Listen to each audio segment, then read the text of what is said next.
Hello and welcome to The Inquisitive Crafter. I'm Katrina Stewart from Crafty Jacks, and today I want to share with you about one of my favorite spinning techniques, which is combo plying. So if you've never heard of combo plying, essentially what you are going to do is go through your stash, find 2 or 3 braids that have some similarities between them. You're going to spin each of those colorways to a separate bobbin, and then you're going to ply those colorways together. And what happens, for me anyway, is a little bit of spinning magic. So you take those colorways, you're mixing up the repeats. It allows you to minimize striping and extend yardage, which is something that we all love. So one of my favorite spins consisted of these 3 braids. So this is all Panda, which is superwash merino, bamboo, and nylon, and it was all dyed by Kinfolk Yarn. And unfortunately, she's not dyeing anymore. But I had these braids lying around in my stash, and when I was going through and looking at them, I'm like, there's actually some really interesting similarities between them. And this is what I look for. So there's this really rich teal, which I found in this one. There's these burgundy wine colors, which are in these ones. There's a lot of the greens and yellows translate across. And I don't need the colors to be in all 3 braids. It can be in 2 of them if I'm using 3. But you're just looking for a couple of similarities in the colors to help tie them together. And you'll find that if you have a favorite dyer or a couple of favorite dyers, that having a few of their braids, a lot of their colors are going to repeat throughout those braids. And so you are going to be able to find colorways that work, even if they're completely different, but they just have that 1 or 2 colors that work together.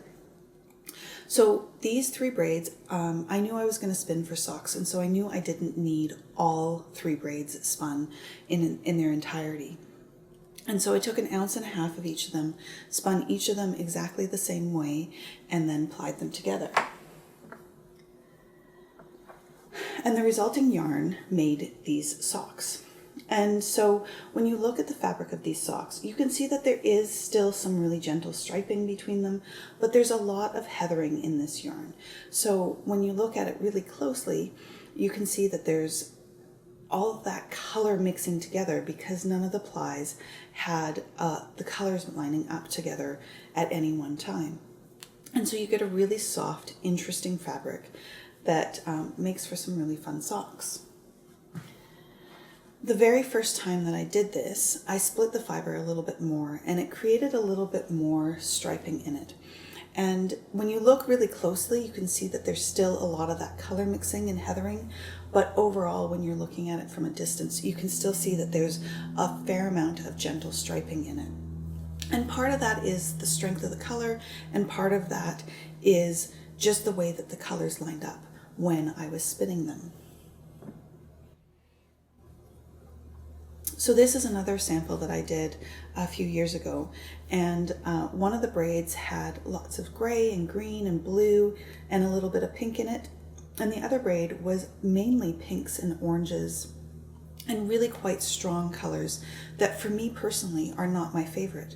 But when I mixed these 2 together, it has created a yarn and a fabric that has an overall feel of sort of an orangey purple, which actually really makes me happy.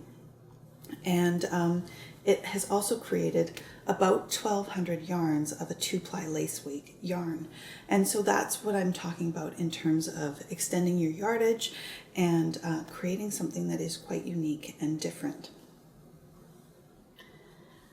So when we're talking about combo plying, your imagination is the only thing that is stopping you. Some of the things that I do caution on is using the same fibers across all of the different plies. And one of the reasons for that is, say you had a braid of BFL and a braid of Targhee, when you wash those 2 fibers, they react very differently in the water. And so having them both be BFL or both be Targhee, you're going to end up with a more harmonious yarn at the end of it, just because of the way that those 2 yarns react in water. So BFL tends to not puff up a lot, whereas Targhee tends to puff up an awful lot. And so knowing a little bit about your fibers and making sure that you're understanding the fibers that you're mixing together will help you make those decisions as to whether or not you want to mix those fibers together or not. So I'm just going to show you two swatches here. This one is one that was combo plied. So again, 3 different colors that were worked separate bobbins and then plied together. And this is the same 3 colors worked together but combo drafted. So combo drafting is going to be something that I talk about in a different video, but I just wanted you to see that there's lots of ways that you can mix and play with colors, and you can get 2 totally different results using the exact same colors but just changing up how you spin them. So that is a little bit about combo plying. If you have questions that you would like me to answer in a future video, please send your questions to ask@craftyjacks.ca. That's ask@craftyjacks.ca, and I will do my very best to do that for you. Thank you so much for joining me today. I hope you found this video informative, and we'll see you next time. Bye for now.